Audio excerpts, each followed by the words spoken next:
മൂകം കരോതി വാചാലം പങ്കും ലംഘയതേ ഗിരിം യത്കൃപാതമഹം വന്ദേ പരമാനന്ദമാധവം.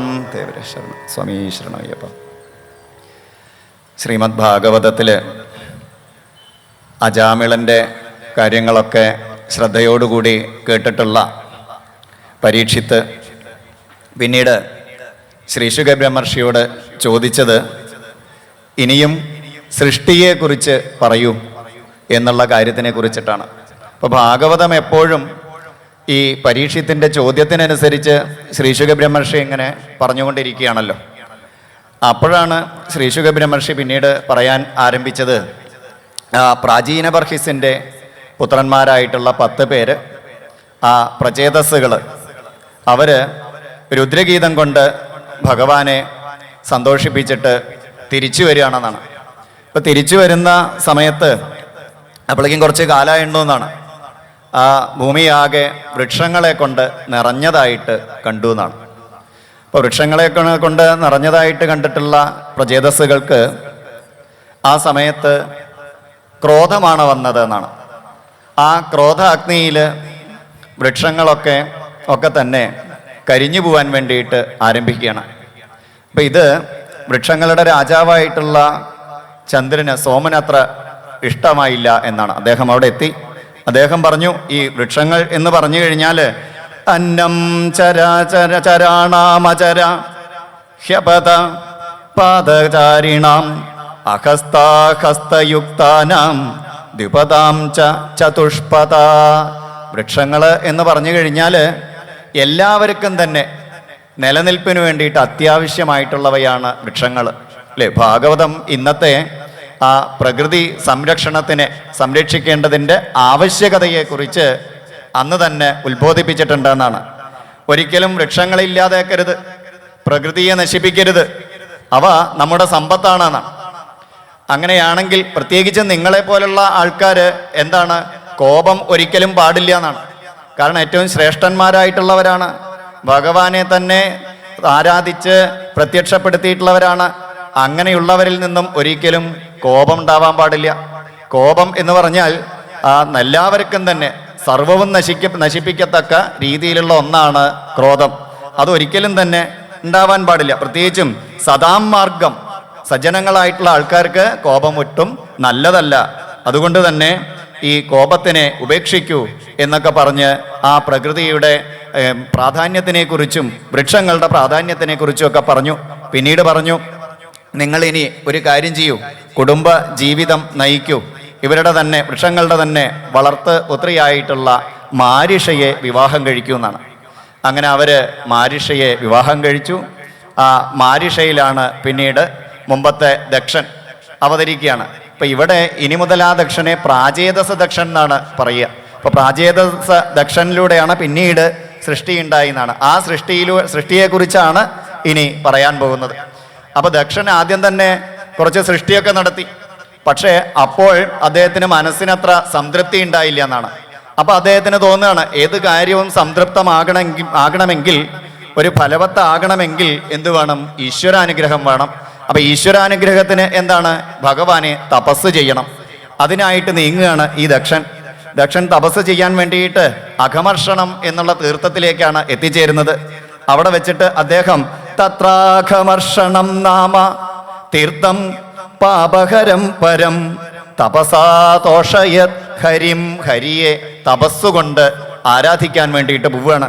ഭാഗവതം പറയാണ്, ഒരു പ്രത്യേക സ്തോത്രമാണത്. അസ്തൗഷീത് ഹംസഗുഹ്യേന ഭഗവന്തമധോക്ഷജം.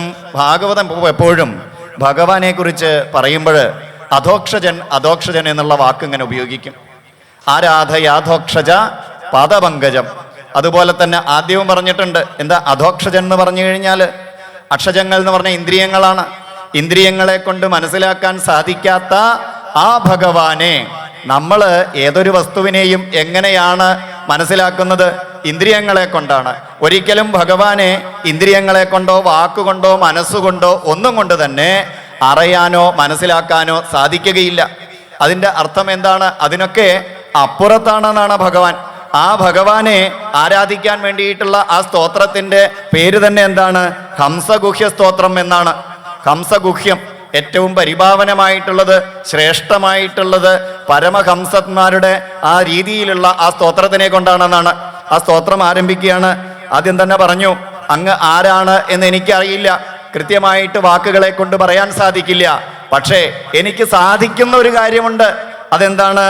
നമപരായ വിദദാനുഭൂതയേ ഗുണത്രയാഭാസ നിമിത്ത ബന്ധവേ അദൃഷ്ടദാംനേ ഗുണതത്വബുദ്ധിഭിർ നിവൃത്തമാനായതേ സ്വയംഭുവേ. നമുക്കൊക്കെ ചെയ്യാൻ പറ്റുന്നൊരു കാര്യം എന്താണ്? ഇതാണ്. ഭഗവാനെ കുറിച്ച് കൃത്യമായിട്ട് അറിഞ്ഞിട്ടില്ലെങ്കിലും കുഴപ്പമില്ല, ഒരു കാര്യം നമുക്ക് പറ്റുമല്ലോ. നമസ്കരിച്ചിട്ടാണ് ആരംഭിക്കുന്നത്. ഭാഗവതത്തിലെ സ്തുതികൾ നോക്കൂ. കുന്തി സ്തുതിയിൽ എന്താ പറഞ്ഞത്? നമ വച്ചിട്ടാണ് തുടക്കുക, അല്ലെ?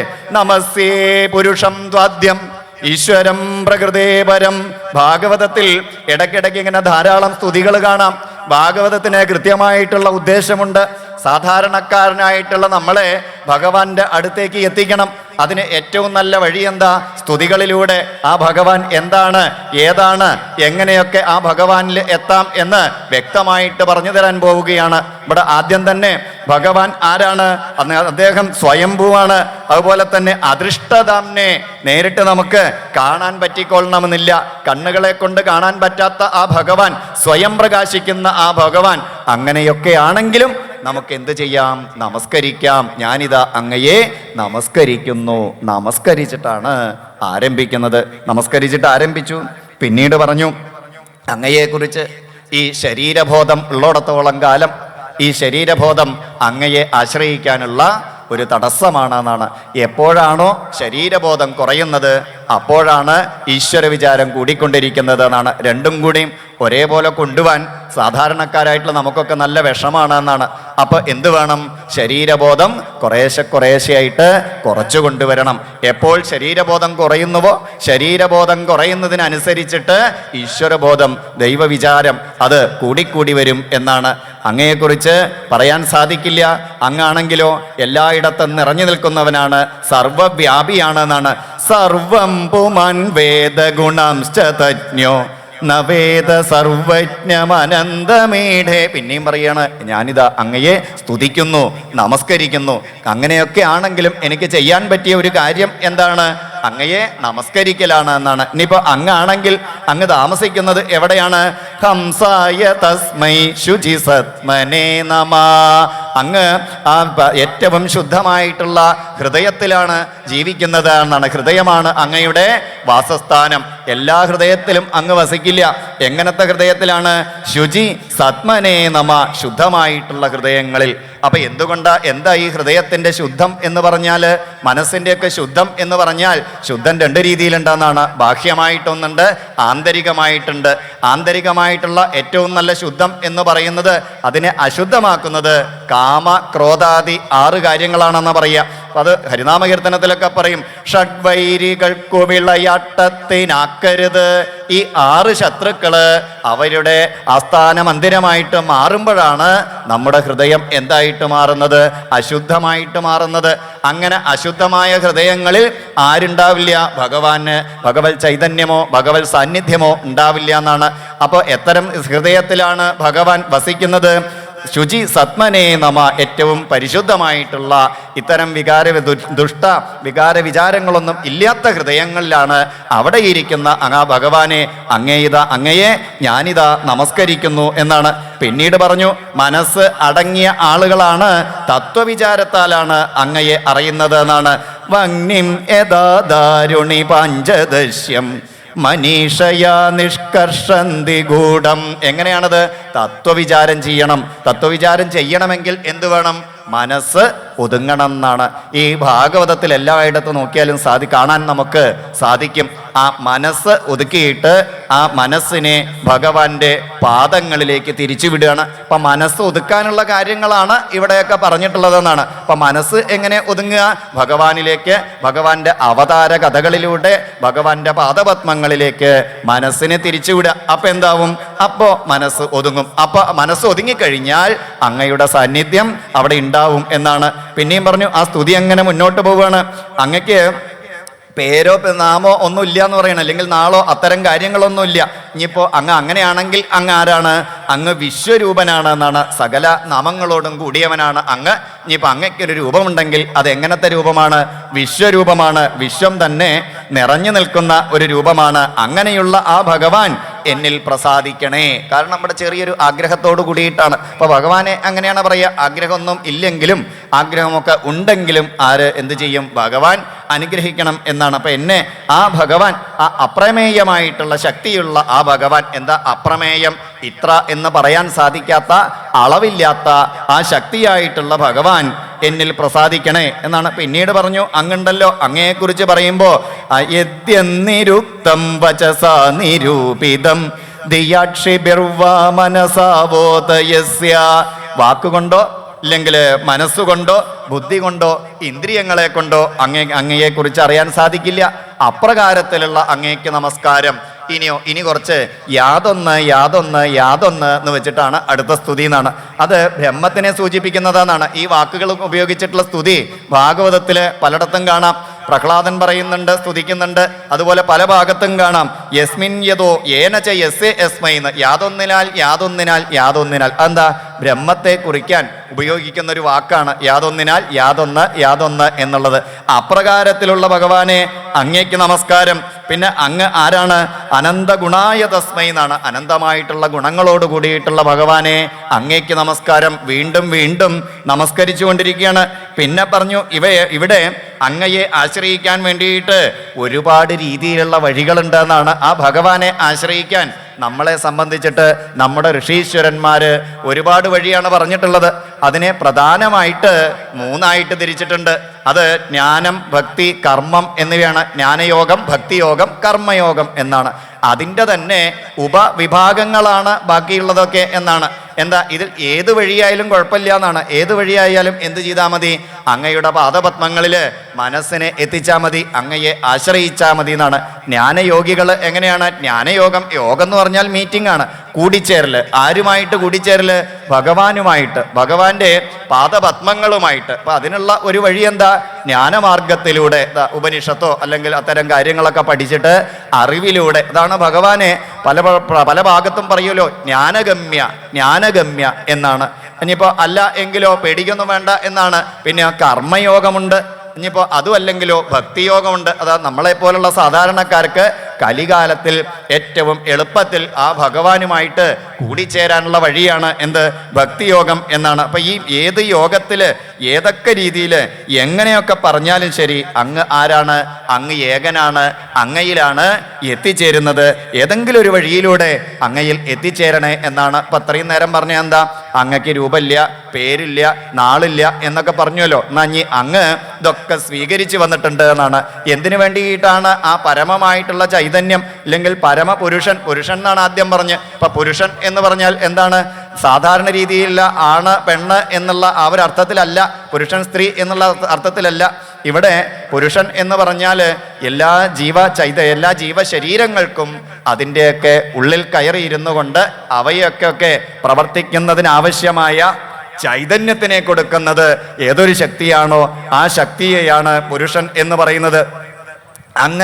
അങ്ങനെയൊക്കെ ആണെങ്കിലും ലോകത്തിനെ അനുഗ്രഹിക്കാൻ വേണ്ടിയിട്ട് അങ്ങ് എന്ത് ചെയ്തിട്ടുണ്ട്? യോനുഗ്രഹാർത്ഥം ഭജതാം പാദമൂലം അനാമരൂപോ ഭഗവാനനന്ദ നാമാനി രൂപാണി ച ജന്മ കർമ്മഭിർ ബേജേസമഹ്യം പരമപ്രസീതതു. പാദമൂലം ഭജതാം അനുഗ്രഹാർത്ഥം. അതിനു വേണ്ടിയിട്ട് എന്താ? പാദമൂലം, ആ പാദപത്മങ്ങളെ ഭജിക്കുന്നവരെ അനുഗ്രഹിക്കുന്നതിന് വേണ്ടിയിട്ട് അങ്ങ് എന്ത് ചെയ്തിട്ടുണ്ട്?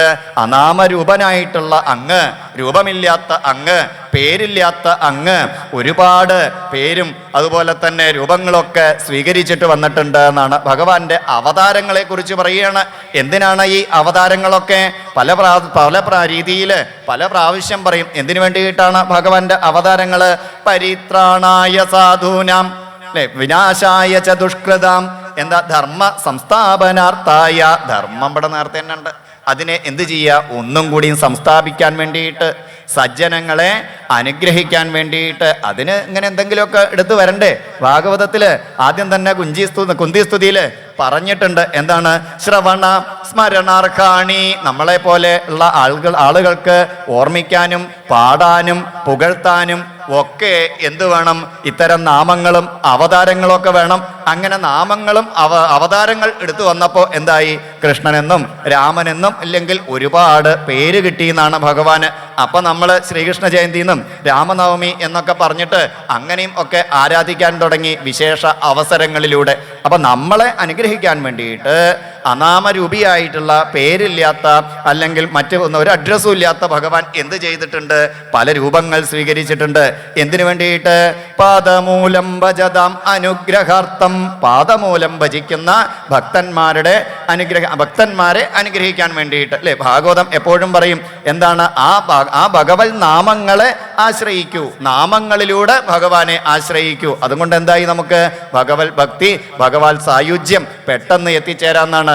ശൃണ്വൻ സുഭദ്രാണിരതംഗപാണേർ ജന്മാനി കർമാണി ചയാനി ലോകേ ഗീതാനി നാമാനി തദർത്ഥകാനി ഗായൻ വിലജ്ജോ വിചരേത സംഘ. എന്തിന്? ഭഗവത് പ്രാപ്തിക്കുള്ള ഏറ്റവും എളുപ്പമായിട്ടുള്ള വഴിയായിട്ട് മാറിയത് പിന്നെയാണ് എന്താണ്? അങ്ങയുടെ ഈ നാമരൂപങ്ങളും അതിലൂടെയുള്ള ആ ഭക്തിയോഗവും ആണ്. അപ്രകാരത്തിൽ വിവിധ നാമരൂപങ്ങളും ഒക്കെ സ്വീകരിച്ചിട്ടുള്ള അല്ലയോ ഭഗവാനെ, അങ്ങ് എന്നിൽ പ്രസാദിക്കൂ. അങ്ങ് പ്രസാദിക്കും എന്ന് പറയാണ്. സ ഈശ്വരോമേ കുരുതാൻ മനോരഥം. അങ്ങനെയാണ് ആ സ്തുതി അവസാനിപ്പിക്കുക. ആ ഭഗവാൻ എൻ്റെ മനസ്സിലുള്ള ആഗ്രഹങ്ങളെ സഫലമാക്കി തീർക്കണേ. എന്താ? മനസ്സിൽ കുറച്ച് ആഗ്രഹങ്ങളുണ്ട്. ആ തപസ് നേരെയായിട്ട് ഈശ്വര അനുഗ്രഹത്തോട് കൂടിയിട്ട് വേണം ഇനിയുള്ള സൃഷ്ടി എന്നാണ്. അതുകൊണ്ടാണ് എപ്പോഴും ഇത്തരം സ്തുതികളുടെയൊക്കെ അവസാനം പലപ്പോഴും ഇങ്ങനെ എന്തെങ്കിലുമൊക്കെ ഒരു ക്ലോസ് കാണാം, എന്തെങ്കിലുമൊക്കെ ഒരു കാരണം കാണും. എന്താ?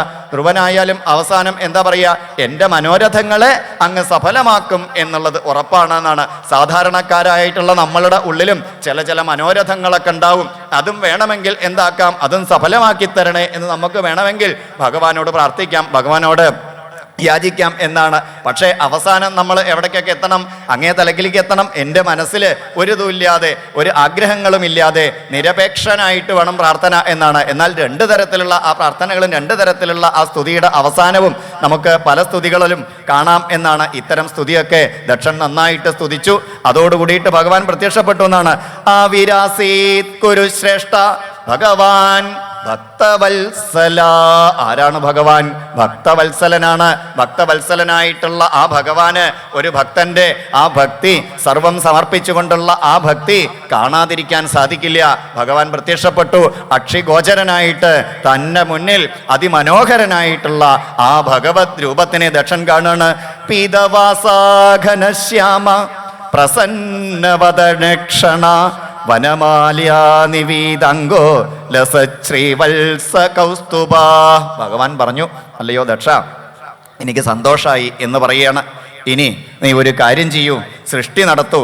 അതിനു വേണ്ടിയിട്ട് യേഷാ പഞ്ചജനസ്യംഗ, പഞ്ചജനന്റെ പുത്രിയായിട്ടുള്ള, പഞ്ചജന പ്രജാപതിയുടെ പുത്രിയായിട്ടുള്ള അസിഗ്നിയെ സ്വീകരിക്കൂ. എന്നിട്ട് പ്രജാ സൃഷ്ടി നടത്തൂ, അവരെ പരിപാലനം ചെയ്യൂ എന്നൊക്കെ പറഞ്ഞുകൊണ്ട് ദക്ഷനെ അനുഗ്രഹിച്ചുകൊണ്ട് ഭഗവാൻ അന്തർദാനം ചെയ്യുകയാണ്. പിന്നീട് അടുത്ത ഒരു അധ്യായത്തിൽ ദക്ഷൻ ആ ദക്ഷപുത്രന്മാരെ കുറിച്ചാണ് പിന്നീട് സൂചിപ്പിക്കുന്നത്. അവിടെ പറയുകയാണ്, ഈ ദക്ഷൻ പഞ്ചജന പ്രജാപതിയുടെ പുത്രിയായിട്ടുള്ള അസിഗ്നിയെ സ്വീകരിച്ചു പത്നിയായിട്ട്. ആ അസിഗ്നിയിൽ കുറച്ച് മക്കളൊക്കെ ഉണ്ടാവുകയാണ്. ഇവിടെ കുറച്ച് എണ്ണൊക്കെ നല്ല വലിയ എണ്ണ പറയുന്നത്. അവരെ മൊത്തത്തിൽ ഹര്യശ്വന്മാര് എന്നാണ് പറയുന്നത്. 10,000 പേരാണത്രേ അവര്. ഈ 10,000 പേരോടും ദക്ഷൻ പറയാണ്, നിങ്ങൾ ഒരു കാര്യം ചെയ്യൂ, നിങ്ങൾ സൃഷ്ടി ചെയ്തുകൊണ്ട് ഈ ലോകത്തിൽ അവരെ ധാർമ്മികമായിട്ട് പരിപാലനം ചെയ്തുകൊണ്ട് മാതൃകാപരമായിട്ട് ജീവിക്കേണ്ടവരാണ്. അതിനു വേണ്ടിയിട്ട് ഏതൊരു കാര്യവും നന്നായിട്ട് നടക്കണമെങ്കിൽ എന്തു വേണം? ആ ഭഗവാന്റെ അനുഗ്രഹം വേണം. അതിന് ആദ്യം തന്നെ ആ ഭഗവാനെ ഒന്ന് തപസ് ചെയ്തിട്ട് പ്രീതനാക്കൂ, എന്നിട്ട് മതി എന്നാണ്. അപ്പൊ അതിനു വേണ്ടിയിട്ട് എന്താണ് ഇവിടെ നാരായണ സരസ് തീർത്ഥം എന്നാണ്. നാരായണ സരസ് എന്ന് പറയുന്ന ആ തീർത്ഥത്തില് ഉവ്വ എന്നിട്ട് ഭഗവാനെ തപസ്സുകൊണ്ട് ആരാധിക്കുക. ആ ഭഗവാന്റെ അനുഗ്രഹത്തിന് ശേഷമാകാം ഭഗവാൻ പ്രത്യക്ഷപ്പെട്ടിട്ട് നിങ്ങളെ അനുഗ്രഹിക്കട്ടെ. അതിന് ശേഷമാണ് ഞാൻ പറഞ്ഞ പോലെ ആ സൃഷ്ടി നടത്തിയിട്ട് അവരെ സംരക്ഷിച്ചുകൊണ്ട് മാതൃകാപരമായിട്ട് ജീവിക്കണം എന്നുള്ള ഒരു ഉപദേശത്തോട് കൂടിയിട്ട് അവരെ തപസ്സിന് വേണ്ടിയിട്ട് അയക്കുകയാണ് ദക്ഷൻ. ഇവര് തപസ്സിന് പോണ സമയത്ത് തപസ്സിന് പോയി എന്നാണ്. നാരായണ തപസ്സിനെത്തി. അവിടെ അവിടെ എത്തിയതിന് ശേഷമാണ് അപ്പോഴാണ് ഇത്രയും പേര് ഒന്നിച്ച് ഈശ്വര ആരാധനയ്ക്ക് വരികയാണെന്നാണ് നാരദൻ ഇതറിഞ്ഞു. നാരദൻ അവിടെ എത്തിച്ചേർന്നു എന്നാണ്. അവരോട് നാരദൻ കുറച്ച് ചോദ്യങ്ങൾ ചോദിക്കുകയാണ്. നിങ്ങൾക്ക് തപസ്സിന് പോവുകയാണല്ലേ, സന്തോഷമായി എന്നാണ്. എന്നാൽ എനിക്ക് ചില കാര്യങ്ങൾ നിങ്ങളോട് ചോദിക്കാനുണ്ട്, അതിന് ഉത്തരം നിങ്ങളൊന്ന് പറഞ്ഞു തരണം എന്നാണ്. അത് അറിഞ്ഞിട്ട് വേണം ശരിക്ക് എന്ത് ചെയ്യാൻ? തപസ് ചെയ്യാൻ എന്നാണ്. അത് അറിയാതെ തപസ് ചെയ്തിട്ട് കാര്യമൊന്നുമില്ല എന്നും പറഞ്ഞുകൊണ്ട് ഒരു 10 ചോദ്യങ്ങൾ അങ്ങോട്ട് ചോദിക്കുകയാണ്. അദൃഷ്ട്വാന്തം ഭുവോയൂയം ബാലിശ ബദ പാലക ചോദിക്കുകയാണ്. നാരദൻ ആദ്യം തന്നെ ചോദിച്ചു. 10 ചോദ്യങ്ങളാണ്, ഒന്നല്ല 10 എണ്ണമാണ്. ആ ചോദ്യങ്ങൾ ഓരോന്നോരോന്നായിട്ട് നാരദൻ ചോദിച്ചു. ആദ്യം തന്നെ നാരദൻ ചോദിക്കുകയാണ്, നിങ്ങൾക്ക് ഈ ഭൂമിയുടെ അവസാനം അറിയുമോ? ആദ്യത്തെ ചോദ്യം. പിന്നെ ചോദിച്ചു, ഏക പുരുഷനായിട്ടുള്ള ഒരു രാജ്യമുണ്ട്, ആ പുരുഷനെ അറിയോ? രാജ്യത്തിനെ കുറിച്ച് അറിയോ? പിന്നെ പുറത്തേക്ക് വരാൻ സാധിക്കാത്ത ഒരു ഗുഹയുണ്ട്, ആ ഗുഹയെക്കുറിച്ച് നിങ്ങൾക്ക് അറിയുമോ? പിന്നെ അനേക രൂപമുള്ള ഒരു സ്ത്രീയുണ്ട്, ആ സ്ത്രീയെക്കുറിച്ച് നിങ്ങൾക്ക് അറിയുമോ? പിന്നെ ഇവളുടെ അടിമയായിട്ടുള്ള ഒരു ഭർത്താവുണ്ട്, ആ ഭർത്താവിനെ കുറിച്ച് നിങ്ങൾക്ക് അറിയുമോ? അതുപോലെ തന്നെ 2 വശത്തേക്കും ഒഴുകുന്ന ഒരു നദിയുണ്ട്, ആ നദിയെ കുറിച്ചിട്ട് നിങ്ങൾക്ക് അറിയുമോ? 25 ഘടകങ്ങളുള്ള ഒരു വീടുണ്ട്, ആ വീടിനെ കുറിച്ചിട്ട് നിങ്ങൾക്ക് അറിയുമോ? അപ്പോഴേക്കും ചോദ്യം 7 എണ്ണായി. 8ാമത്തെ ചോദ്യം, വിചിത്ര കഥയുള്ള ഒരു ഹംസമുണ്ട്, ആ ഹംസത്തിനെ കുറിച്ച് നിങ്ങൾക്ക് അറിയുമോ? എപ്പോഴും തിരിഞ്ഞുകൊണ്ടിരിക്കുന്ന മൂർച്ചയുള്ള ഒരു ചക്രമുണ്ട്, ആ ചക്രത്തിനെ കുറിച്ച് നിങ്ങൾക്ക് അറിയുമോ? പിന്നെ പിതാവിൻ്റെ ആജ്ഞയെക്കുറിച്ച് നിങ്ങൾക്ക് അറിയുമോ? ഇവർക്ക് പെട്ടെന്ന് കാര്യം മനസ്സിലായില്ല. പക്ഷെ അവരെന്ത് ചെയ്തു? തന്നിശമ്യാധകര്യശ്വോ ഔപത്തികമനീഷയാ വാച കൂടം തു ദേവർഷേ സ്വയം വിമമൃഷുർധിയാ. അവര് മനസ്സിലാക്കി. എങ്ങനെ? നല്ലോണം ചിന്തിച്ചിട്ട്. അപ്പൊ അവർക്ക് ഓരോ ചോദ്യത്തിൻ്റെയും ആന്തരാർത്ഥം മനസ്സിലാക്കുകയാണ്. ഭാഗവതം അതിനെ കൃത്യമായിട്ട് പറയും. എന്താ ആദ്യത്തെ ചോദ്യം? എന്താ? ഭൂമിയുടെ അവസാനം കാണാതെ. ഇപ്പൊ എന്താ ഭൂമി എന്ന് പറഞ്ഞാല്? ചുരുക്കി പറയാണ്, നമുക്കും ലഭ്യമായ സമയത്തിന്റെ ഉള്ളിൽ. എന്താ ഭൂമിയുടെ അവസാനം കാണാതെ തപസ് ചെയ്യാൻ, അവസാനം കാണാത്ത അതിനുള്ള വഴി നിങ്ങൾക്കറിയുമോ? അവസാനം എന്താണെന്ന് നിങ്ങൾക്കറിയുമോ എന്നാണ്. അപ്പൊ അതറിയാതെ തപസ് ചെയ്തിട്ട് കാര്യമില്ല എന്നാ പറഞ്ഞത്. അപ്പൊ എന്താ അത്? ജനന മരണങ്ങളുള്ള ഈ ശരീരം തന്നെയാണ് എന്ത്? ഭൂമി എന്നുള്ളത് മനസ്സിലാക്കേണ്ടത് എന്നാണ്. അപ്പൊ എന്താ ജനന മരണങ്ങള്? ഈ ശരീരത്തിന്റെ ഒരു പ്രത്യേകത തന്നെ എന്താണ്? ജനിച്ചു കഴിഞ്ഞാൽ ഉറപ്പായിട്ടുള്ളൊരു കാര്യം എന്താ? മരണമാണ് എന്നാണ്. മരിച്ചു കഴിഞ്ഞാലോ കയ്യിലിരിപ്പ് അത്ര ശരിയല്ലെങ്കിൽ എന്താ ഉണ്ടാവുക? പിന്നെയും ജനനം ഉണ്ടാവും എന്നാണ്. അപ്പൊ അങ്ങനെ ഈ ജനന മരണങ്ങൾ ബാധിക്കുന്ന ഈ ശരീരമാണ്. അപ്പൊ ഇതിനെ അവസാനിപ്പിക്കാനുള്ള വഴി എന്താ എന്നാണ്, അത് അറിയണം എന്നുള്ളതാണ്. അത് നിങ്ങൾക്കറിയുമോ? എങ്ങനെ അത് അവസാനിപ്പിക്കുക? ഭാഗവതം സ്റ്റെപ്പായിട്ട് അത് കൃത്യമായിട്ട് പറഞ്ഞു തരും. എങ്ങനെയാണ് അത് അവസാനിപ്പിക്കണമെങ്കിൽ എന്ത് വേണം? ജനന മരണങ്ങളാകുന്ന ആ വട്ടം കറങ്ങലാണ് അവസാനിപ്പിക്കേണ്ടത്. അപ്പൊ അത് അവസാനിക്കണമെങ്കിൽ ജനനം ഇല്ലാതെയാവണം. ജനനം ഇല്ലാതെയാവാൻ വേണ്ടിയിട്ട് ജനിച്ചാൽ എന്താണ്? ഉറപ്പാണ് മരണം ഉണ്ടാവും എന്നുള്ളത്. അപ്പൊ അതുകൊണ്ട് ജനനം എങ്ങനെ ഇല്ലാതെയാവുക എന്നാണെങ്കിൽ ഈ മരണത്തിനെ അവസാനത്തെ മരണമാക്കണം. എങ്ങനെ ഈ മരണത്തിനെ അവസാനത്തെ മരണമാക്കുക? ഈശ്വര ഉപാസനയോട് കൂടിയിട്ട് സൽക്കർമ്മങ്ങൾ ചെയ്തുകൊണ്ട് സദ്വാസനകൾ ഉയർത്തിക്കൊണ്ട് അവസാനം എവിടേക്ക് എത്തണം? അമൃതത്വത്തിലേക്ക് എത്തണം. ഏകാദശത്തിലൊക്കെ പറയും, ഒരു നദി ചെന്നിട്ട് സമുദ്രത്തിൽ ചെന്ന് ലയിച്ചു കഴിഞ്ഞിട്ട് പിന്നെന്തേ ഉള്ളൂ? പിന്നെ നദിയുണ്ടോ? പിന്നെ നദിയില്ല. പിന്നെ സമുദ്രത്തിൽ ലയിച്ച നദികളെ വേറെടുത്തിട്ട് നമുക്ക് കാണാൻ സാധിക്കില്ല. പിന്നെ ആ സമുദ്രമേ ഉള്ളൂ. അതുപോലെ അവസാനം പിന്നെ എന്തേ ഉള്ളൂ? സമുദ്രമേ നമുക്ക് അവിടെ കാണാൻ സാധിക്കുള്ളൂ. ഇത്തരം ഉപമകളും ഉദാഹരണങ്ങളും ഭാഗവതത്തിൽ ധാരാളം കാണാം. ഈ ഷഷ്ഠസ്കന്ധത്തില് പ്രത്യേകിച്ചും കാണാം. അജാമിളനെ അവിടെയൊക്കെ ആരംഭത്തിൽ തന്നെ ഒരുപാട് ഉപമകളും ഉദാഹരണങ്ങളും ഒക്കെ പറയും. ഇനി ഇത് കഴിഞ്ഞാൽ ഇവിടെയും പറയും ഇത്തരം ഉദാഹരണങ്ങൾ. അപ്പൊ എന്താണ്? അതുപോലെ നമ്മൾ എവിടേക്ക് എത്തണം? അമൃതത്വത്തിലേക്ക് എത്തണം. പിന്നെ എന്താണ്? പിന്നെ ഈ ജനന മരണങ്ങളില്ല. അതിനുള്ള വഴി എന്താ? ഇതിനുള്ള അനുഷ്ഠാനം അറിയണം. ഏത് രീതിയിൽ സഞ്ചരിച്ചാലാണോ ഈ ഭൂമിയുടെ അവസാനം എന്ന് പറയുന്നത്, ഈ ശരീരത്തിനെ ഇനി അവസാനിപ്പിക്കാനുള്ള ഏറ്റവും പരമമായിട്ടുള്ള ആ മുക്തനായിട്ട് ഭഗവാനുമായിട്ട് ഒന്നായി ചേരാനുള്ള വഴി എന്തോ ആ വഴി അറിയണം. അതിലേക്കുള്ള അനുഷ്ഠാനം അറിയണം. ഇതറിയാതെ നിങ്ങൾ തപസ് ചെയ്യാൻ പോയിട്ട് എന്താ കുട്ടികളെ കാര്യം? ഇതാണ് ആ ചോദ്യത്തിൻ്റെ അർത്ഥം എന്നുള്ളത് അവർ എങ്ങനെ മനസ്സിലാക്കി? ചിന്തിച്ച് അവർ ചിന്തിച്ച് കണ്ടെത്തി എന്നാണ്. അതിനുള്ള വഴി എന്താ? ദക്ഷന്റെ സ്തുതിയിൽ ആദ്യമേ പറഞ്ഞിട്ടുണ്ട് അല്ലെ? ഈശ്വര ചിന്ത ഉയർത്തിക്കൊണ്ടുവരിക, അതുപോലെ തന്നെ ശരീരബോധത്തിനെ കുറച്ചു കൊണ്ടുവരിക. അങ്ങനെ ഈശ്വരന്റെ പാതാരവിന്ദങ്ങളിലേക്ക് മനസ്സിനെ എത്തിക്കാൻ സാധിക്കുക എന്നുള്ളതാണ് ഈ ചോദ്യത്തിന്റെ ഉത്തരം എന്നുള്ളത് അവർക്ക് മനസ്സിലായി എന്നാണ്. രണ്ടാമത്തെ ചോദ്യം, ഏക പുരുഷനുള്ള ഒരു രാജ്യമുണ്ട്, ആ രാജ്യത്തിനെ കുറിച്ച് നിങ്ങൾക്കറിയോ? ആ ഏക പുരുഷനെ കുറിച്ച് അറിയോ എന്നാണ്. എന്താ ഏകൻ എന്ന് എവിടെ കേട്ടാലും അതെന്താണ്? ആ ഭഗവത് ചൈതന്യമാണ്. ഈ ബ്രഹ്മാണ്ടത്തിനെ കുറിച്ചും അതിലുള്ള സർവേശ്വരൻ, അതിൻ്റെ തന്നെ സർവേശ്വരനായിട്ടുള്ള ഏകനായിട്ടുള്ള ആ ചൈതന്യത്തിനെ കുറിച്ചുമാണ്. ആ ചൈതന്യത്തിനെ എന്ത് പേരിൽ വേണമെങ്കിലും പറയാം. ഭാഗവതം തുടക്കത്തിലേ പറഞ്ഞിട്ടുണ്ട്, ബ്രഹ്മേതി പരമാത്മേതി ഭഗവാൻ ഇതി ശബ്ദതേ. അതിനെ നല്ല അറിവുള്ള ആൾക്കാര് ബ്രഹ്മം എന്ന്, ജ്ഞാനികളായിട്ടുള്ള ആൾക്കാര്, പിന്നെ അടുത്ത ആൾക്കാര് എന്ത് പറയും? പരമാത്മാവ്. നമ്മളെ പോലുള്ള സാധാരണക്കാർ തന്നെ അതിനെ എന്തും പറയുന്നു? ഭഗവാൻ ഇതി ശബ്ദതേ, ഭഗവാൻ എന്നും പറയുന്നു. പേരൊന്നും നോക്കണ്ട, ആ ശക്തി തന്നെയാണ് ആ ഏകനായിട്ടുള്ള ആ ഭഗവാൻ എന്നാണ്, അല്ലെങ്കിൽ ബ്രഹ്മം അല്ലെങ്കിൽ പരമാത്മാവ് എന്നുള്ളതാണ്. ഈ സർവേശ്വരനെ അറിഞ്ഞാൽ എന്താണ്? സംസാരബന്ധം, ഇവിടെയുള്ള ആ ബന്ധം ഒരിക്കലും നല്ലതല്ല എന്നല്ല ഭാഗവതം പറയുന്നത്. ബന്ധം എന്താവണം? എന്താവരുത്? ബന്ധനമാവരുത്. കുന്തിസ്തുതിയിൽ പറഞ്ഞിട്ടുണ്ട്, സ്നേഹപാശമിമം ചിന്തി. സ്നേഹം നല്ലതാണ്, അത് എന്തായി തീരരുത്? പാശമായിട്ട് തീരരുത്.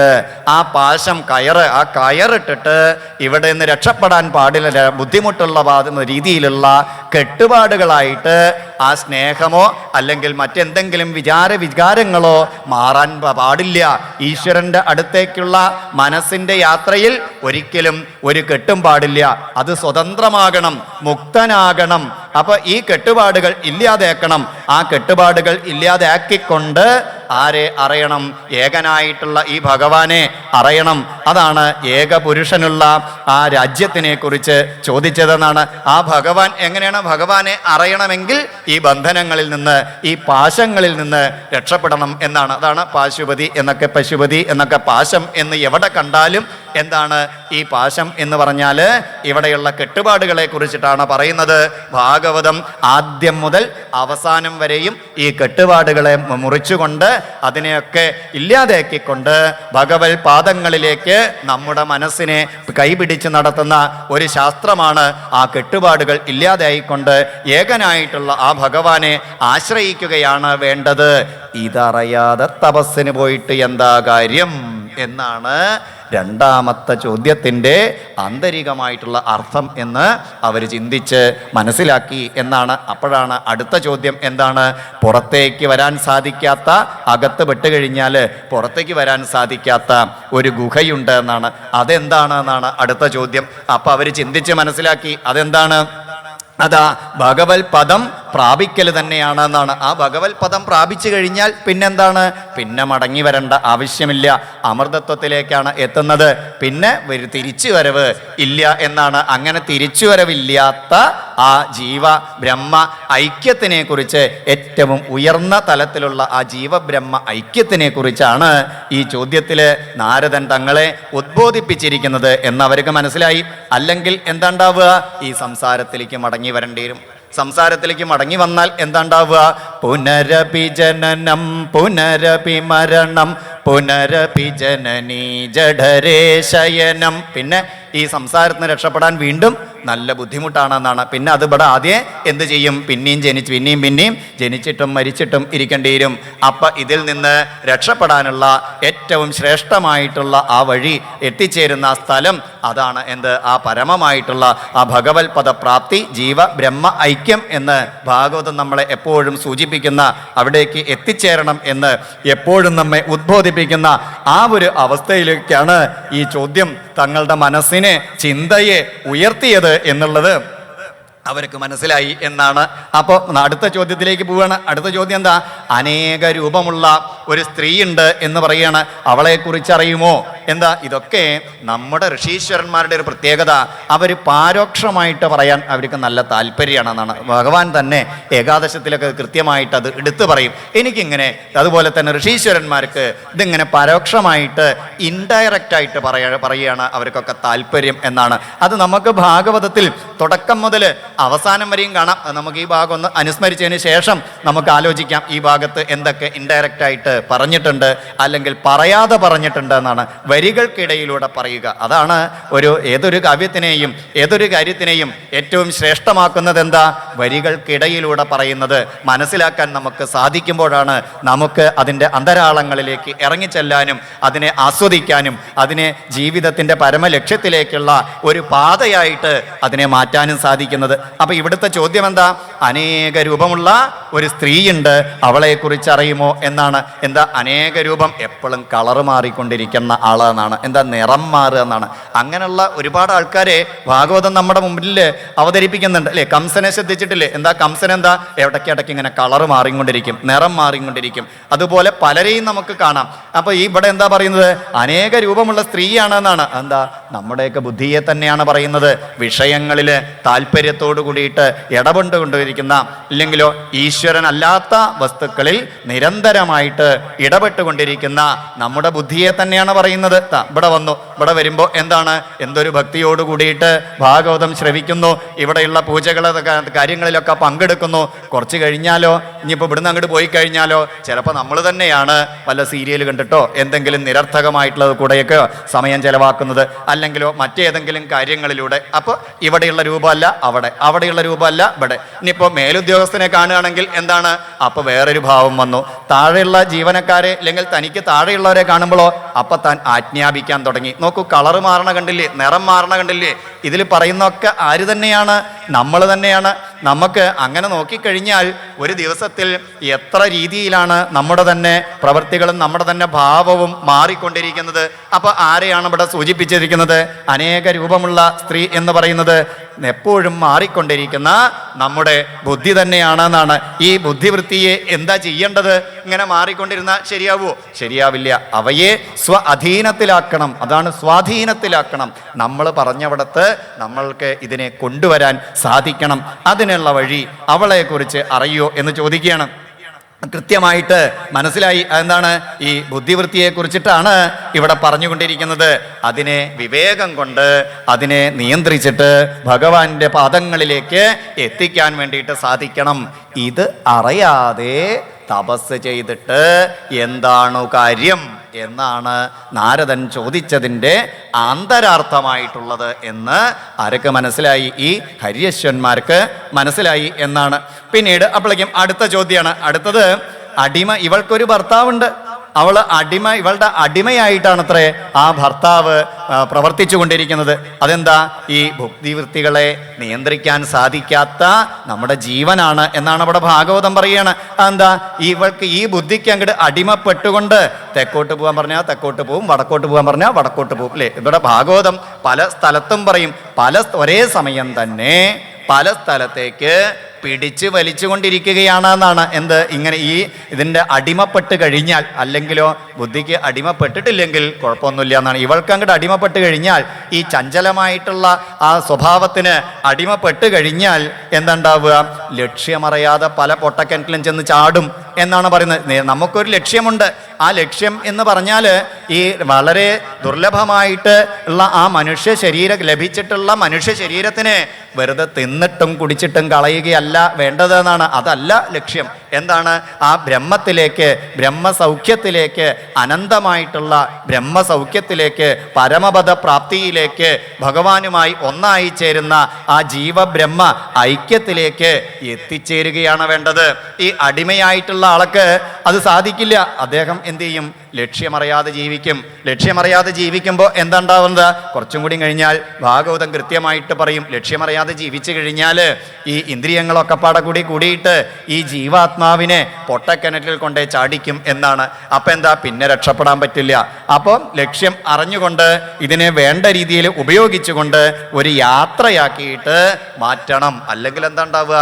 അല്ലെങ്കിൽ ആത്മഹത്യയാണെന്നാ പറയുന്ന ഭാഗവതം. കുറേയും കൂടിയും കഴിഞ്ഞ് പറയും, നൃദേഹമാദ്യം സുലഭം സുദുർലഭം പ്ലവം സുകൽപ്പം ഗുരു കർണധാരം മയാനുകൂലേന നഭസ്വതേരിതം പുമാൻ ഭവാബ്ദിം നതരേത്സ ആത്മഹ. വെറുതെ വേസ്റ്റാക്കരുത്. എന്തൊക്കെ അനുകൂലമായിട്ടുള്ള സാഹചര്യങ്ങളാണ് ഇവിടെ കിട്ടിയിട്ടുള്ളത്. മനുഷ്യ ശരീരം ദുർലഭമായിട്ടുള്ളത്, ഗുരുനാഥനെ കിട്ടിയിട്ടുണ്ട്, ഭഗവാനാകുന്ന അനുകൂലമായിട്ടുള്ള കാറ്റ് കിട്ടിയിട്ടുണ്ട്.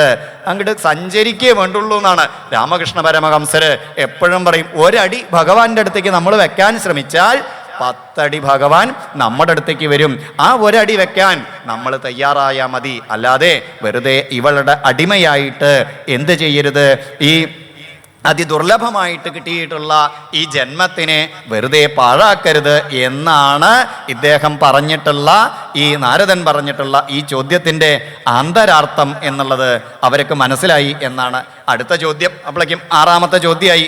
2 വശത്തേക്കും ഒഴുകുന്ന ഒരു നദിയുണ്ട് എന്നാണ്. ആ നദിയെക്കുറിച്ച് അറിയുമോ? ഇടയ്ക്കിടയ്ക്ക് പറയും, ഇതിനെക്കുറിച്ചറിയാതെ നിങ്ങൾ തപസ് ചെയ്തിട്ട് എന്താണ് കാര്യം? ഇതറിയാതെ നിങ്ങൾ തപസ് ചെയ്തിട്ട് എന്താണ് കാര്യം എന്ന് ഇടയ്ക്കിടയ്ക്കുണ്ട്. അപ്പോൾ അറിയേണ്ടത് അറിയണം. വെറുതെ പുറത്തു കൂടെ എന്തെങ്കിലും നടന്നാൽ പോരാ. എന്ത് വേണം? ഉള്ളിൽ കയറിയിട്ട് അതിൻ്റെ താത്വികമായിട്ടുള്ള വശം, അതിൻ്റെ യാഥാർത്ഥ്യം എന്താണെന്ന് അറിയണം എന്നാണ് നാരദൻ്റെ അടുത്ത ചോദ്യം. അതാണ്. 2 വശത്തേക്കും ഒഴുകുന്ന ഒരു നദിയുണ്ട്. ആ നദിയെക്കുറിച്ച് അറിയുമോ എന്നാണ്. അവർക്ക് ചിന്തിച്ചപ്പോൾ മനസ്സിലായി അതവിടെ എന്താണ്? സൃഷ്ടിക്കും അതുപോലെ തന്നെ സംഹാരത്തിനും അത് രണ്ടും, സൃഷ്ടിയുമുണ്ട് സംഹാരവുമുണ്ട് എന്നാണ്. ഇത് രണ്ടിനെയും ഇനി അതിനെ നിലനിർത്തുകയും ചെയ്യുന്ന ആ ഭഗവാന്റെ ഭഗവത് ശക്തിയാണ് ഈ നദിയെക്കുറിച്ച്. ആ ശക്തിയെ തന്നെയാണ് ഈ നദിയെക്കുറിച്ച് പറയുന്നത്. ആ ശക്തിയാണ് ഈ നദിയായിട്ട് എന്താ സൃഷ്ടി ചെയ്യുന്നതും ആര് തന്നെയാണ്? ഭഗവാൻ തന്നെയാണ്. ഇനി അതിനെ തന്നിലേക്ക് തന്നെ ലയിപ്പിക്കുന്നതും ആര് തന്നെയാണ്? ഭഗവാൻ തന്നെയാണ്. ഇതിനെക്കുറിച്ചിട്ട് അറിയണം. ഇതിൻ്റെ ഇടയിൽ എന്തു വേണം? മുക്തിക്കായിട്ടുള്ള മനുഷ്യ ജന്മം കിട്ടിയിട്ടുള്ള നമുക്ക് മുക്തിക്കായിട്ട് മുക്തനാവണം എന്നാ പറയുക. അപ്പം എപ്പോൾ മുക്തനാവണം? മരിച്ചു പോയിട്ട് മുക്തനാവണം എന്നല്ല. ഇവിടെ ഇരുന്നു കൊണ്ട് തന്നെ മുക്തനാകണം. നമ്മുടെ വീട്ടിലിരുന്നു കൊണ്ട് തന്നെ നമുക്ക് എന്തായി സാധിക്കണം? മുക്തനായിട്ട് ഈ പ്രപഞ്ചത്തിൽ ജീവിക്കാൻ വേണ്ടിയിട്ട് സാധിക്കണം. അപ്പം മുക്തിക്കുള്ള ശ്രമമാണ് ഈ നദിയിലൂടെ സഞ്ചരിക്കുമ്പോൾ ഉണ്ടാവേണ്ടത് എന്നാണ്. അപ്പം ഇവിടെ രണ്ടും കാണാം എന്നാണ്. ആ നദിയിൽ അത് ഭഗവത് ശക്തി തന്നെയാണ്. അതിൽ എന്ത് വേണം? മുക്തിക്കായിട്ട് ശ്രമിക്കണം എന്നാണ്. അടുത്തത് 25 ഘടകങ്ങളുള്ള ഒരു വീടുണ്ട്. ആ വീടിനെ കുറിച്ച് അറിയുമെന്നാണ്. അതെന്താ? അത് ഈ ഭഗവാനെ കുറിച്ച് വളരെ സിസ്റ്റമാറ്റിക് ആയിട്ട് സംഖ്യകളിലൂടെ നമ്മളെ ബോധ്യപ്പെടുത്തുകയാണ്. അങ്ങനെയാണ് പല രീതിയിലാണ് നമുക്ക് ഭഗവാനെ ബോധ്യപ്പെടുത്തി തരിക നമ്മുടെ ഭാഗവതം. ചിലപ്പോൾ അത് ഭക്തിയോഗത്തിലൂടെ, ജ്ഞാനയോഗത്തിലൂടെ, കർമ്മയോഗത്തിലൂടെ, അതിൻ്റെ തന്നെ ഉപവിഭാഗങ്ങളായിട്ടുള്ള സാഖ്യയോഗത്തിലൂടെ, വിഭൂതി യോഗത്തിലൂടെ, എത്രയെത്ര യോഗങ്ങളെ, കർമ്മയോഗം, ക്രിയായോഗം, എത്രയെത്ര യോഗങ്ങളാണ് കാണുന്നത്.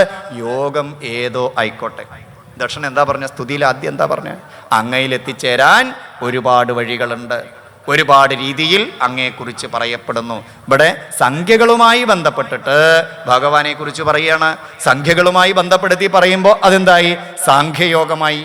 വിഭൂതികളുമായിട്ട് ബന്ധപ്പെടുത്തിട്ട് എന്താ വിഭൂതി വിശേഷേണ പ്രകാശിക്കുന്ന വസ്തുക്കളിലൂടെ ഭഗവാനെ അറിയാൻ സാധിക്കുക. അപ്പൊ അതെന്തായി? വിഭൂതി യോഗമായി. എന്താ വിഭൂതി യോഗം? എല്ലാറ്റിലും ഭഗവാനെ കാണുക. അത് പെട്ടെന്ന് സാധിക്കില്ല നമ്മളെ പോലുള്ള സാധാരണക്കാർക്ക്. അപ്പൊ പറയും എല്ലാ പക്ഷികളിലും ഭഗവാനെ കാണാൻ സാധിച്ചിട്ടില്ലെങ്കിൽ ശ്രേഷ്ഠമായിട്ടുള്ള പക്ഷിയിൽ കാണാൻ സാധിക്കുക, ഗരുഡനിൽ കാണുക. പിന്നെയോ എല്ലാ മരങ്ങളിലും ഭഗവാനെ കാണാൻ സാധിച്ചിട്ടില്ലെങ്കിൽ ആൽമരത്തിൽ കാണുക. അവസാനം എവിടേക്ക് എത്തണം? പിന്നെ ശ്രേഷ്ഠമായ വസ്തുക്കളിലും അല്ല എന്ന് നമ്മൾ കരുതുന്ന എല്ലാ വസ്തുക്കളിലും ആരെ കാണുക? ഭഗവാനെ കാണുക. അവസാനം എന്താവും? യാതൊന്നു കൺമതതു നാരായണ പ്രതിമ, യാതൊന്നു കേൾപ്പതതു നാരായണ ശ്രുതികൾ. ആ ഒരവസ്ഥയിലേക്ക് എത്തണം എന്നാണ്. അപ്പൊ ഇവിടെ ഇതിന് നമ്പറായിട്ടാണ് പറയുക. എന്താ? പഞ്ചഭൂതങ്ങള്, അതുപോലെ തന്നെ പഞ്ചജ്ഞാനേന്ദ്രിയങ്ങള്, ഭൂമി, ജലം, വായു, അഗ്നി, ആകാശം തുടങ്ങിയിട്ടുള്ള ആ പഞ്ചഭൂതങ്ങള്, പഞ്ചേന്ദ്രിയങ്ങള്, അത് തന്നെ ജ്ഞാനേന്ദ്രിയങ്ങള്, കർമ്മേന്ദ്രിയങ്ങള്.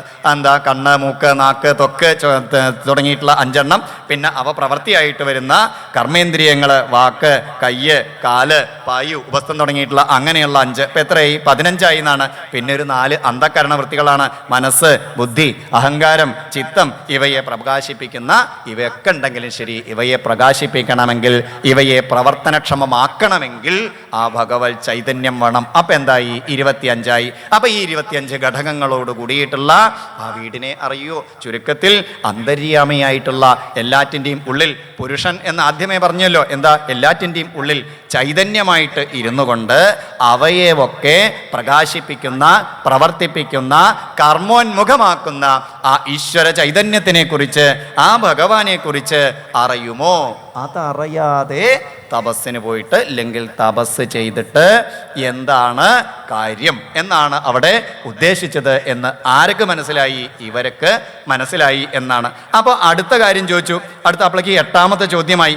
വിചിത്ര കഥയുള്ള ഒരു ഹംസമുണ്ട്, ആ ഹംസത്തിനെ കുറിച്ച് അറിയുമെന്നാണ്. എന്താ ഈ വിചിത്ര കഥയുള്ള ഹംസം? അത് വിചിത്രമാണ് അതിൻ്റെ കഥകൾ എന്നാണ്. അത് ആ ഭഗവാനെ കുറിച്ച് പറയുന്ന, ഇവിടെ നിന്ന് മുക്തനാകാനുള്ള ആ ശ്രേഷ്ഠമായിട്ടുള്ള വഴിയാണ് എന്നാണ്, ആ ശാസ്ത്രമാണ് എന്നാണ്. ഇതൊക്കെ രക്ഷപ്പെടണ്ടേ?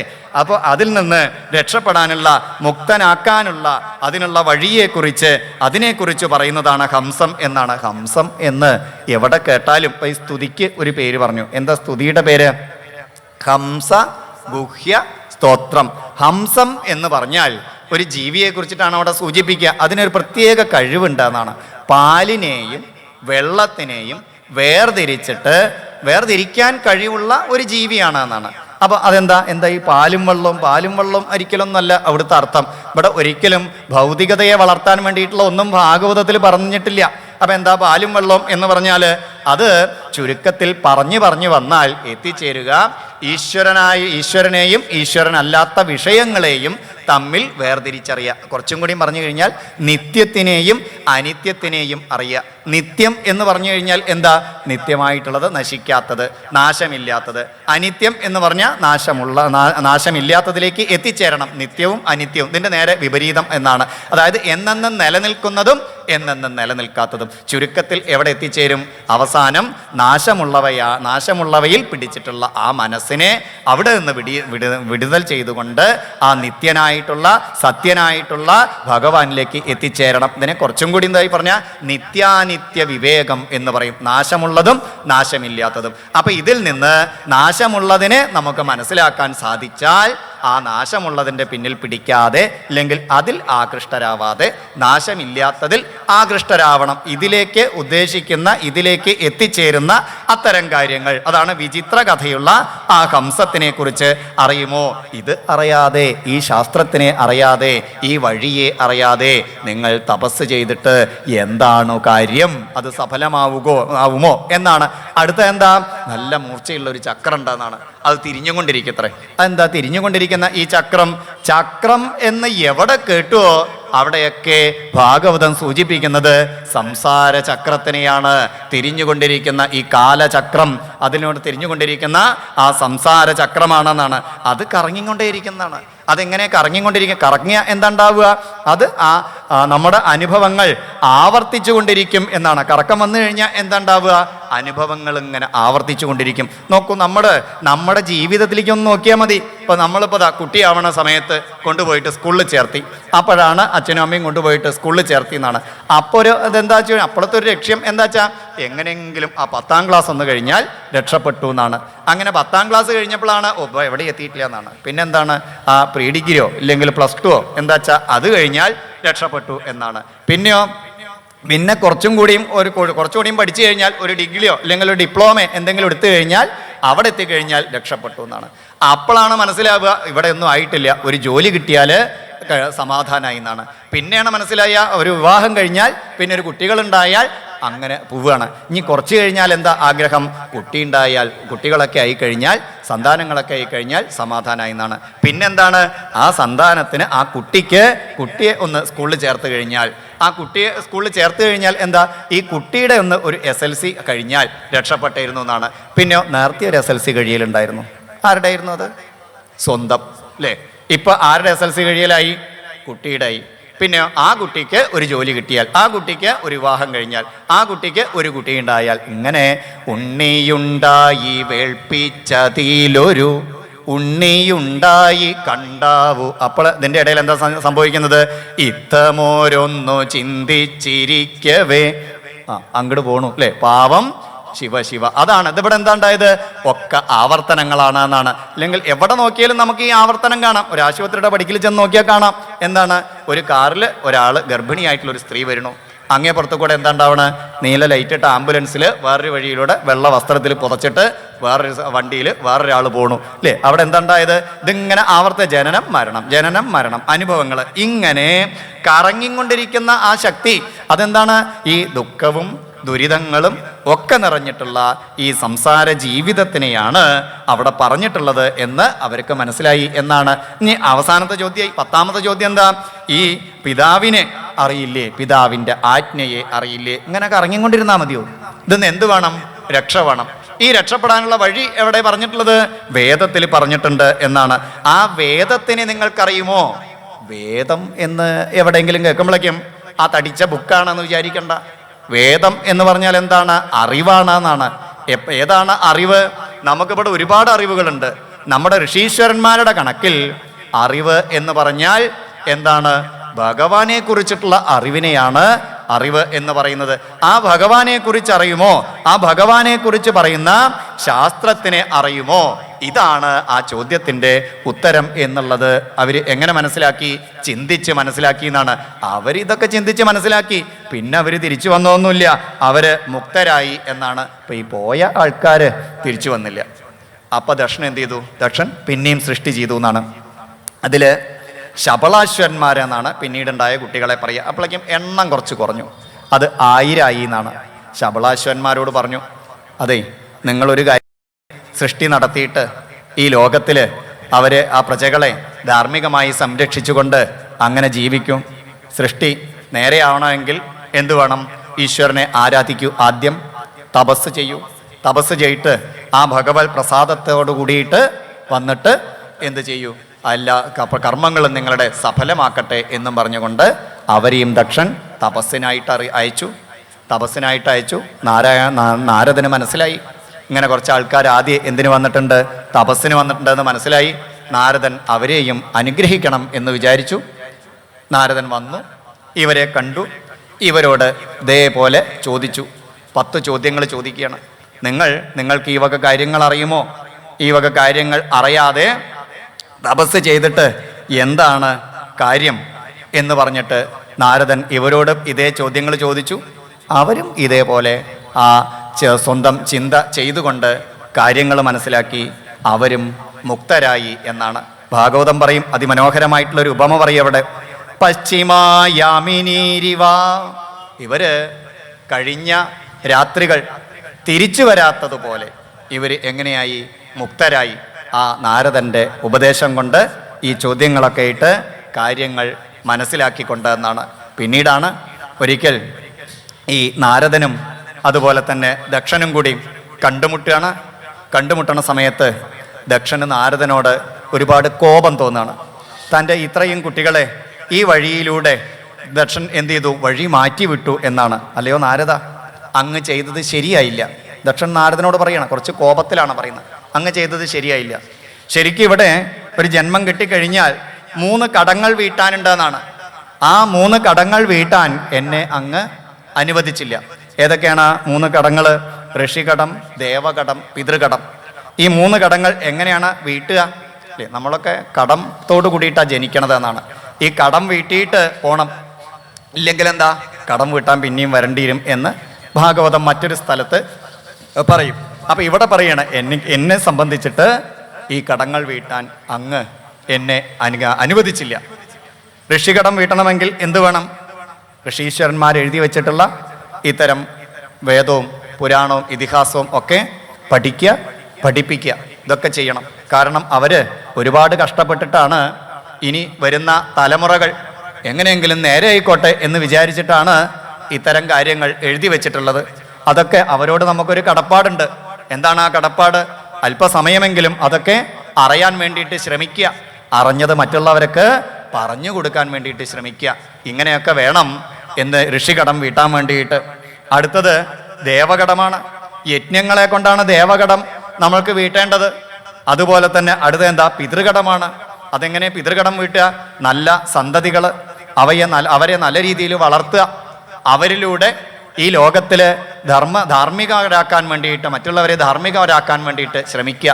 സൽസന്താനങ്ങളായിട്ട് അവരെ വളർത്തുക, ലോകത്തിന് ഉപകാരപ്രദമായ ആളുകളായിട്ട് അവരെ വളർത്തുക. അങ്ങനെയൊക്കെ ചെയ്തിട്ട് ഉള്ള ആ പിതൃകടം, ഇങ്ങനെയുള്ള 3 കടങ്ങൾ വീട്ടാൻ വേണ്ടിയിട്ട് അങ്ങ് എന്നെ അനുവദിച്ചില്ല. അതുകൊണ്ട് അങ്ങ് ഒരു കാര്യം ചെയ്യൂ, അങ്ങക്കൊരു കാര്യം ഭവിക്കട്ടെ എന്ന് പറഞ്ഞിട്ട് തസ്മാൻ ലോകേഷു തേ മൂഢ ന ഭവേത് ഭ്രമദ പദം. അങ്ങയ്ക്ക് ചുരുക്കത്തിൽ പറഞ്ഞാൽ അങ്ങയ്ക്കൊരു സ്ഥിരത ഉണ്ടാവാതിരിക്കട്ടെ എന്നുള്ള രീതിയിലുള്ള ഒരു ശാപമാണ് ഇവിടെ ദക്ഷൻ നാരദന് കൊടുക്കണത്. നാരദൻ 2 കൈയും നീട്ടിയിട്ട് ആ ശാപത്തിനെ അങ്ങോട്ട് സ്വീകരിച്ചിട്ട് സന്തോഷത്തോടു കൂടിയിട്ട് പ്രതിജഗ്രാഹതദ്ബാഡം നാരദ സാധു സമ്മത തിദിക്ഷേദേശ്വര എന്നാ പറഞ്ഞ, തിദിക്ഷയോട് കൂടിയിട്ട് സ്വീകരിച്ചു. എന്താ തിദിക്ഷ എന്ന് പറഞ്ഞാൽ? തിദിക്ഷ എന്ന് പറഞ്ഞാൽ സന്തോഷത്തോട് കൂടിയിട്ട്, ദുഃഖിക്കാതെ. അതാണ് അവസാനം അതാ പറയുക. എന്താ തിദിക്ഷ? സഹനം സർവദുഃഖാനാം അപ്രതീകാരപൂർവകം ചിന്താ വിലാപരഹിതം സാ തിദിക്ഷ. ചിലപ്പോൾ ജീവിതത്തില് സുഖം വരും, ചിലപ്പോൾ എന്ത് വരും? ദുഃഖം വരും. ഇതിനെ 2 കൈയും കൂടി സ്വീകരിക്കുക, നീട്ടിയിട്ട്. എന്നിട്ടോ ദുഃഖത്തിലധികം ദുഃഖിക്കാനും പോണ്ട, സന്തോഷത്തിലധികം സന്തോഷിക്കാനും പോണ്ട. ഇതിൻ്റെ ഇടയിൽ ഒരു സമമിട്ടുകൊണ്ട്, സമമായി കണ്ടുകൊണ്ട്, സമാധാനത്തോടു കൂടിയിട്ട് ഇവിടെ ജീവിക്കാൻ വേണ്ടിയിട്ട് നാരദൻ സ്വീകരിച്ചു. ആ ശാപത്തിന് തിരിച്ച് ശപിക്കാൻ നാരദന് സാധിക്കുകയൊക്കെ ചെയ്യും. അതൊന്നും ചെയ്തില്ല എന്ന് പറഞ്ഞുകൊണ്ടാണ് ആ അധ്യായം ഇപ്പം നമ്മൾ അനുസ്മരിച്ചത്. 4-5 അധ്യായങ്ങളാണ് ഷഷ്ഠസ്കന്ധത്തിൽ ആ അധ്യായം സമാപിക്കുന്നത്. അപ്പം ഇവിടെ ഇനി നമുക്ക് ഈ അധ്യായത്തിൻ്റെ ഉള്ളിൽ കൂടെ നടക്കാൻ പറ്റുമെന്ന് നോക്കാം. എന്താ ഇപ്പോൾ ഇവിടെ പറഞ്ഞത്? ഭാഗവതം ഒരിക്കലും കഥ പറയാൻ വേണ്ടിയിട്ട് ഒന്നും പറഞ്ഞിട്ടില്ല. എല്ലാം എന്താണ്? താത്വികമായിട്ട് മനസ്സിലാക്കണം. ഇതിൽ പറഞ്ഞിട്ടുള്ളത് വേദങ്ങൾ എഴുതിയിട്ട് തൃപ്തനാകാതെ ആണ് ഇതിഹാസ പുരാണങ്ങൾ എഴുതിയിട്ടുള്ളത്. അപ്പം അത് കുറച്ചും കൂടി ലളിതമായിട്ട് നമ്മൾക്ക് മനസ്സിലാക്കാൻ വേണ്ടിയിട്ടാണ്. വെറുതെ എഴുതിയതല്ല ഭാഗവതം. ആദ്യം തന്നെ പറഞ്ഞിട്ടുണ്ട്, കൃത്യമായിട്ട് പറഞ്ഞിട്ടുണ്ട്. അത്ര സർഗോ വിസർഗശ്ച സ്ഥാനം പോഷണമോദയ മന്വന്തര. അവസാനം എവിടേക്ക് എത്തിക്കണം നമ്മളെ? സാധാരണക്കാരനായിട്ടുള്ള ഒരു മനുഷ്യനെ കൈ പിടിച്ചുകൊണ്ട് ആശ്രയിപ്പിക്കണം. ആരെ? ഭഗവാനെ ആശ്രയിക്കണം, ബ്രഹ്മത്തിലെത്തിക്കണം, ബ്രഹ്മവുമായിട്ട് ഒന്നായി ചേർക്കണം. ഒരു സുപ്രഭാതത്തിൽ പെട്ടെന്ന് നടക്കില്ല അത്. അപ്പൊ എന്ത് വേണം? മനസ്സിനെ സ്റ്റെപ്പായിട്ട് 10 സ്റ്റെപ്പായിട്ട്, അല്ലെ, 9 സ്റ്റെപ്പ് കയറിയിട്ടേ 10ാമത്തെ സ്റ്റെപ്പിലേക്ക് എത്താൻ പറ്റൂ. 10ാമത്തെ സ്റ്റെപ്പാണ് ആശ്രയം. പെട്ടെന്ന് പറ്റില്ല. അപ്പൊ എന്ത് വേണം? പ്രപഞ്ചത്തിനെ കുറിച്ച് അറിയണം, ഈശ്വരന്റെ അവതാരങ്ങളെ കുറിച്ചിട്ട് അറിയണം, അതുപോലെ തന്നെ എങ്ങനെയാണ് രക്ഷ കിട്ടുക എന്നറിയണം. ഇത് 6ാമത്തെ സ്കന്ധത്തിലാണ് ഈ കാര്യം പറഞ്ഞിട്ടുള്ളത്. 6ാമത്തെ സ്കന്ധത്തിന്റെ ലക്ഷ്യമായിട്ട് അല്ലെങ്കിൽ ലക്ഷണമായിട്ട് പറയുന്നത് എന്താണ്? പോഷണം. എന്താ പോഷണം എന്ന് പറഞ്ഞാൽ? പോഷണം തത് അനുഗ്രഹ, ഭഗവാന്റെ അനുഗ്രഹ കാര്യങ്ങളാണ് അതിൽ പറഞ്ഞിട്ടുള്ളത്. ഇവിടെ 3 പേർക്കുള്ള അനുഗ്രഹം കിട്ടിയതിനെ കുറിച്ചിട്ടാണ് പറഞ്ഞത്. ആദ്യം നമ്മൾ അനുസ്മരിച്ചു അജാമിളൻ, ഇനി വരാൻ പോണു വൃത്രാസുരനും ദേവേന്ദ്രനും ഒക്കെ. അപ്പോൾ ദേവനായാലും അസുരനായാലും മനുഷ്യനായാലും ഭഗവാന്റെ അനുഗ്രഹം ലഭിക്കും. എങ്ങനെ? നല്ല മനസ്സോടു കൂടിയിട്ട് ഭഗവാനെ ആശ്രയിച്ചു കഴിഞ്ഞാൽ 3 പേരുടെ കാര്യം പറഞ്ഞു, ദേവന്റെ കാര്യം പറഞ്ഞു, അസുരന്റെ കാര്യം പറഞ്ഞു, മനുഷ്യന്റെ കാര്യം പറഞ്ഞു. ആദ്യം നമ്മളൊക്കെ മനുഷ്യന്മാരല്ലേ, അതുകൊണ്ടായിരിക്കാം ഭാഗവതം ആദ്യം ആരുടെ കാര്യം പറഞ്ഞത്? അജാമിളൻ എന്നുള്ള മനുഷ്യനെ കുറിച്ച് പറഞ്ഞു. ഇനി ദേവനെയും അസുരനെയൊക്കെ പറയാൻ പോവുകയാണ് എന്നാണ്. അപ്പോൾ എന്തൊരു ലക്ഷ്യത്തിനാണ്? ഭഗവാന്റെ അനുഗ്രഹം അത് എല്ലാവർക്കും ലഭിക്കും. എന്ത് ചെയ്താൽ മതി? മനസ്സിനെ പരിശുദ്ധമാക്കാൻ വേണ്ടിയിട്ട് ശ്രമിക്കുക.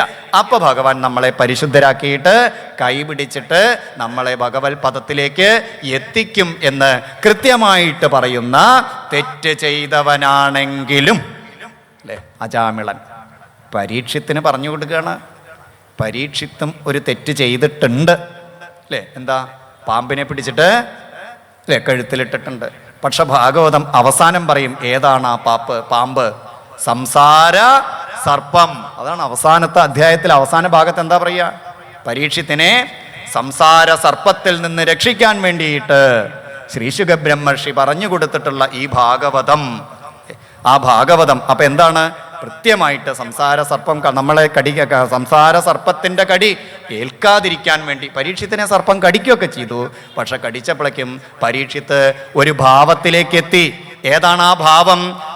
താൻ ഈ നശിക്കുന്ന ശരീരമല്ല എന്നുള്ളൊരു ഭാവത്തിലേക്ക് എത്തിച്ചേർന്ന പരീക്ഷത്തിനെയാണ് തക്ഷകൻ കടിച്ചത്. പരീക്ഷിത്ത് ഉപേക്ഷിച്ച ശരീരത്തിനെയാണ് തക്ഷകൻ കടിച്ചത്. നമ്മൾ ഉപേക്ഷിച്ച ഒരു വസ്തു, ഒരു പഴയ പേന, എഴുതാൻ പറ്റില്ല, ഒരുപാട് പൊട്ടിയിട്ടുണ്ട്, ഒരു ലേശേ ബാക്കിയുള്ളൂ. നമ്മൾ എന്ത് ചെയ്തു? അതിനെ അങ്ങോട്ട് ഉപേക്ഷിച്ചു. ഒരു 10 ദിവസം കഴിഞ്ഞപ്പോൾ മനസ്സിലാവുകയാണ് ആ പേന എന്തോ ചക്രോ എന്തോ കയറി പൊടിഞ്ഞു പോയി എന്ന്. വല്ല ദുഃഖമുണ്ടോ നമുക്ക്? എന്താ? നമ്മളെന്നോ ഉപേക്ഷിച്ചതാണ് അല്ലേ? പരീക്ഷിത്ത് ശ്രീശുക ബ്രഹ്മർഷിയുടെ ഉപദേശങ്ങൾ കേട്ടുകൊണ്ട് ഉപേക്ഷിച്ചു പോയ ശരീരത്തിനെയാണ് ആര് ദംശിച്ചത്? തക്ഷകൻ ഇല്ലാതാക്കിയത്. ഇനി ഈ ഭാഗത്ത് വരുന്ന ആൾക്കാരെ നോക്കാം നമുക്ക്. ഈ 2 അധ്യായങ്ങളിലൂടെ വരുന്നത് പ്രചേതസ്സുകൾ, പ്രഹർഷേണ ചിത്തം തെളിഞ്ഞവർ, ആ നല്ല ഈശ്വരനിലേക്കുള്ള ബുദ്ധിയെക്കുറിച്ച് ആ മനസ്സിനെ ഉയർത്തിക്കൊണ്ടുവന്നിട്ടുള്ളവരാണ് ആര്? പ്രചേതസ്സുകൾ. അവർക്കൊരു മന്ത്രമൊക്കെ കിട്ടി അല്ലേ? രുദ്രഗീതം. എവിടുന്ന്? സാക്ഷാൽ പരമേശ്വരൻ തന്നെ. അത് എങ്ങനെ? ആളയച്ച് വരുത്തിയിട്ടാണോ? ആ യുക്തമായ സമയത്ത് നമുക്ക് യോഗ്യമായ മനസ്സുണ്ടപ്പോൾ പക്വമായി കഴിഞ്ഞാൽ അവിടെ ഗുരു എത്തിച്ചേരും. ഇവിടെ ഹര്യശ്വന്മാര്, ശബളാശ്വന്മാര് നാരദനെ വിളിച്ചുവോ? നാരദൻ അവിടെ എത്തിച്ചേർന്നു. ആ ഗുരുവിൻ്റെ രൂപത്തിൽ ഭഗവാൻ അവിടെ എത്തിച്ചേരും. അത് എല്ലായിടത്തും കാണാം. രുക്മിണി ദേവി ആര് വന്നു? ബ്രാഹ്മണൻ അവിടെ എത്തി വഴി പറഞ്ഞു കൊടുത്തു. അതാണ് രുക്മിണി സ്വയംവരം എന്നാണ്.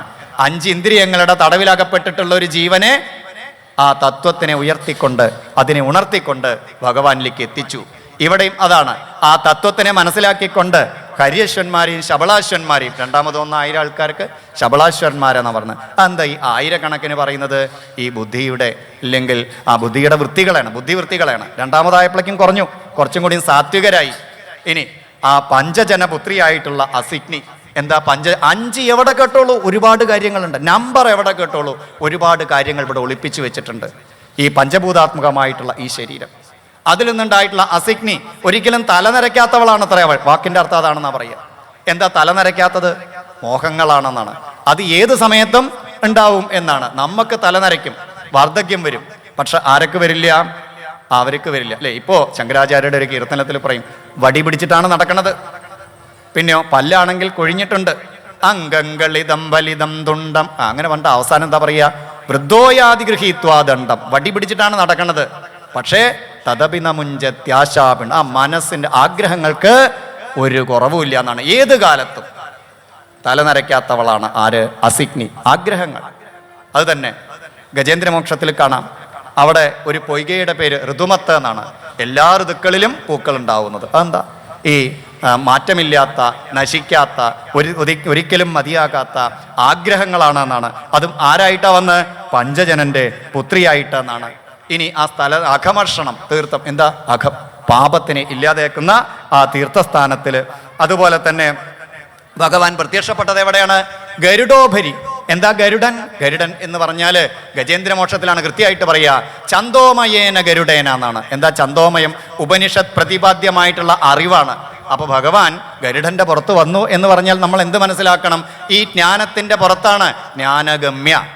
സഹസ്രനാമത്തിലൊക്കെ കാണാമല്ലോ, ആ ജ്ഞാനത്തിന്റെ പുറത്ത് വരുന്ന ആ ഭഗവാൻ, ജ്ഞാനത്തിലൂടെ എത്തിച്ചേരുന്ന ആ ഭഗവാൻ രക്ഷിക്കുകയാണ്. പിന്നെ അങ്ങനെ ഏത് ഭാഗങ്ങൾ, ഏത് വാക്കുകൾ എടുത്തു കഴിഞ്ഞാലും അവിടെയൊക്കെ നമ്മളോട് ഒരുപാട് കാര്യങ്ങൾ പറയാതെ പറയുന്നുണ്ട് ഭാഗവതം. അതും കൂടി മനസ്സിലാക്കാൻ നമുക്ക് സാധിക്കുമ്പോഴാണ് ഈ ഭാഗവതം നമ്മൾക്ക് ഏറ്റവും ആസ്വാദ്യകരമായിട്ടുള്ളത്. അങ്ങനെയുള്ള ആ ഭാഗവതം കൊണ്ട് നമുക്കെല്ലാവർക്കും രക്ഷ കിട്ടട്ടെ. ഭാഗവത പ്രിയനായിട്ടുള്ള ആ ഭഗവാൻ എല്ലാവരെയും അനുഗ്രഹിക്കട്ടെ എന്നുള്ള ഒരു പ്രാർത്ഥനയോടുകൂടിയിട്ട് ആ ഭഗവാന്റെ പാതാരവിന്ദങ്ങളിലും ഇവിടെയുള്ള സജ്ജനങ്ങളുടെ പാതാരവിന്ദങ്ങളിലും മനസ്സുകൊണ്ട് പ്രണമിച്ചുകൊണ്ട് വാക്കുകൾ ഭഗവാന്റെ പാദങ്ങളിൽ സമർപ്പിക്കുന്നു.